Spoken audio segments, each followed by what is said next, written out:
So, let's start with a big question. I want you to really think about this for a second. When you look at your goals, your dreams, what's the one thing that really determines whether you succeed or fail? Is it talent? Is it luck? Is it waiting for that one big break? Well, the answer is actually way simpler. And the best part is, it's completely in our control. It all comes down to our small daily habits. You see, success isn't some big, flashy event. It's the slow, steady accumulation of tiny actions day in and day out that build the foundation for everything we want. Okay, so if small habits are the key, then what's the main thing that always seems to get in our way? What is the biggest enemy standing between us and our greatest dreams? It's this phrase right here. A phrase we all know, we've all used it.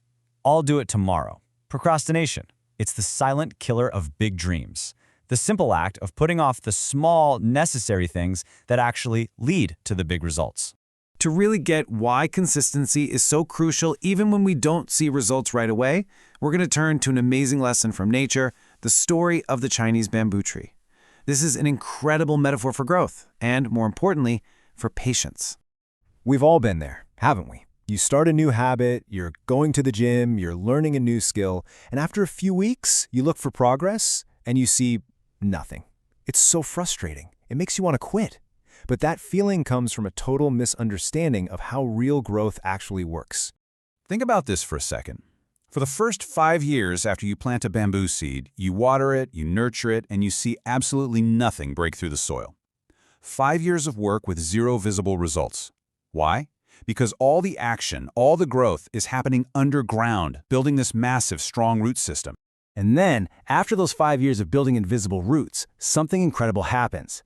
The bamboo tree explodes out of the ground, growing up to 90 feet tall in just a few short weeks. It's this breathtaking burst of growth, but it was only possible because of those 5 years of work that nobody could see. And this is the most important part of the whole thing. The effort you're putting in today, even when you can't see the results, is never wasted. You are building your roots. Every page you read, every workout you complete, every dollar you save, you're strengthening your foundation for that explosive growth that is absolutely coming your way. Okay, so we've got the philosophy down. Now let's get practical. Let's talk about what you can actually do. Here are 7 simple, life-changing habits you can use to start building your own roots for success. Think of this as your personal toolkit.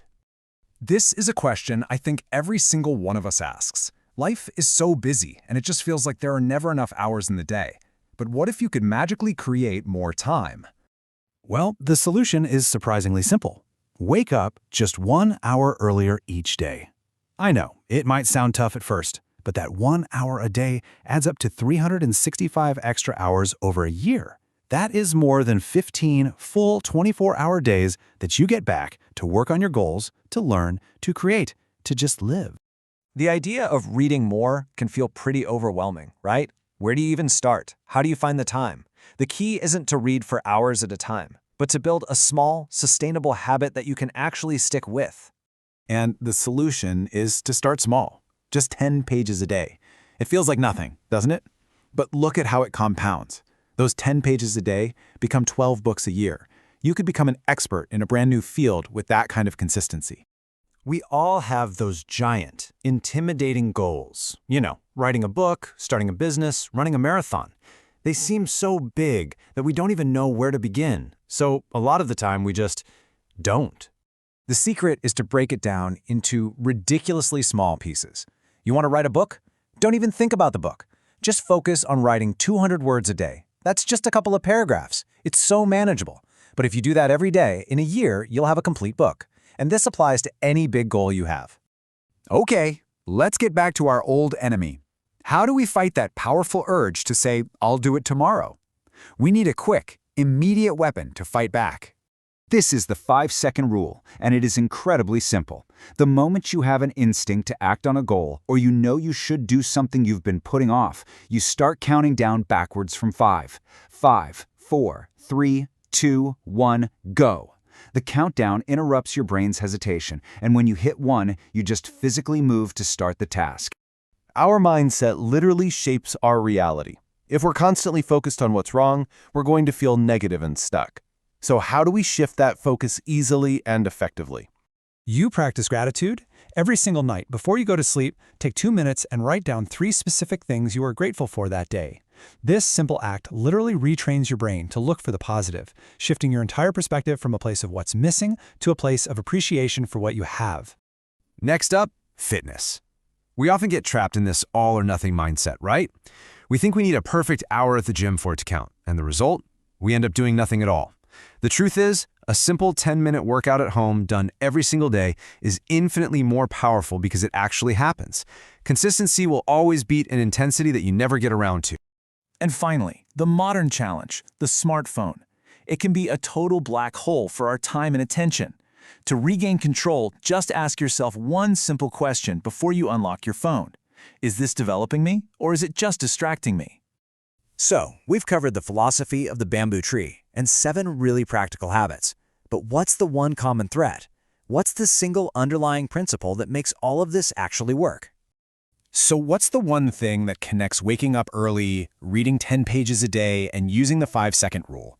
When you boil it all down, what's the real secret that makes all of this work? The secret is discipline, but not discipline in the way we usually think about it, not as some harsh self-punishment. True discipline is simply the quiet consistency to show up and do the small things day after day, especially on the days you don't feel like it. It's the commitment to watering your bamboo tree, trusting that the roots are growing even when you can't see a single thing. So that leaves us with just one final question, and this one is for you. The results you want in your life are just the fruit of the small steps you start taking right now. So, looking at everything we've talked about, which small root will you start building today? So I want you to just think about this for a second. We've all been there, right? You're facing problems from every single direction. It feels like the walls are closing in and there is absolutely no escape. What do you do in that exact moment? Because your answer, well, it can be the difference between just giving up and actually surviving. And that's exactly where our story kicks off. We're about to meet a character that's been pushed to the absolute limit, facing what seems like a truly impossible situation. So our main character is a deer, and its goal? It's simple, it's primal. It is incredibly thirsty, and it has finally found a river to get a drink. You can just imagine that moment of relief after a long, hard search. But just as it lowers its head to the water, that feeling of relief just shatters. It looks around and realizes that this simple act, quenching its thirst, has led it straight into a deadly trap. And just look at this situation. I mean, the deer is completely and utterly trapped. There is literally no safe direction. To its right, you've got a hunter with his arrow drawn, ready to fire. To the left, a hungry lion about to pounce. Behind it, a massive forest fire is just roaring towards it. And in front, a river that's way too deep and wide to even think about crossing. It's checkmate. There's no way out. Okay, so in a situation like this, what would most of us do? Panic, right? But this is the turning point of the whole story. It's where the deer makes a decision that changes absolutely everything. This is all about the power of focus. So let's think about it. What are the options, really? Try to outrun an arrow? No way. Fight a lion? Not gonna happen. Turn back and run into a blazing fire? Every single choice leads to certain death. It feels completely and utterly hopeless. What on earth could it possibly do? And this is the deer's incredible choice. It looks at all these threats. It basically accepts that death seems inevitable. And it decides, you know what? I'm going to do the one thing I came here to do. Instead of scattering its energy and panicking, it focuses entirely on its immediate purpose, drinking the water. And get this, the very moment the deer stopped worrying about the threats it couldn't control and focused on the one thing it could do, the entire situation just began to shift. It's almost like that clarity, that focus, created an opening for the impossible to happen. And you can just see this incredible chain reaction play out. It's like a set of dominoes. First, out of nowhere, it starts pouring rain, and that rain douses the fire behind the deer. Threat 1, gone. Then, the rain makes the hunter's hand slip, and his arrow misses the deer completely and hits the lion instead. Threat 2, neutralized. And finally, the injured, enraged lion turns on the hunter, and just like that, the last 2 threats take care of each other. The path is now clear.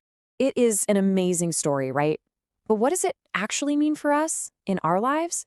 This is where this parable becomes a really practical guide. So let's break down the lessons we can learn from that riverbank. This slide just breaks it down perfectly. Panic. It scatters your thoughts. It leads to these random, useless actions. It pretty much guarantees you're going to fail.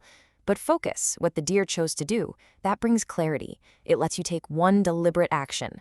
And in doing that, it creates an opportunity for success, even when it looks like there's no opportunity at all. So the first and probably the most important takeaway is this. The hunter, the lion, the fire, they weren't actually the deer's biggest problem. Its greatest enemy was the potential for its own mind to become scattered and to panic. By conquering that internal enemy first, all the external ones just fell away. And the deer really shows us the three things we all need when we're in a crisis. First, the courage to just face the threats without running away. Then, the patience to not react impulsively, to just breathe. And finally, the decisiveness to choose one clear action and commit to it no matter how much pressure you're under. This is such a powerful idea when you really think about it. The deer didn't solve any of its problems directly. It didn't fight the lion, it didn't put out the fire, it just focused on its own goal, drinking that water. And by doing that, it created the space for all the chaos around it to just resolve itself. Sometimes the best way to fix the world around you is to just fix your attention on your own work. So, how do we actually apply this? How do we find that kind of focus when we're the ones standing at our own riverbank, surrounded by our own threats? Let's talk about your path forward. And this is really the final, essential message from this entire story. Whatever crisis you're facing, the advice is the same. Don't let fear paralyze you. Don't worry about what other people are saying or all the obstacles in your way. Just keep your head down and focus on your goal, on the very next step. Because if you can do that, the day will come when all those problems have vanished, and people will look at you and wonder how you ever made it through. And the answer is simple. You just kept drinking the water.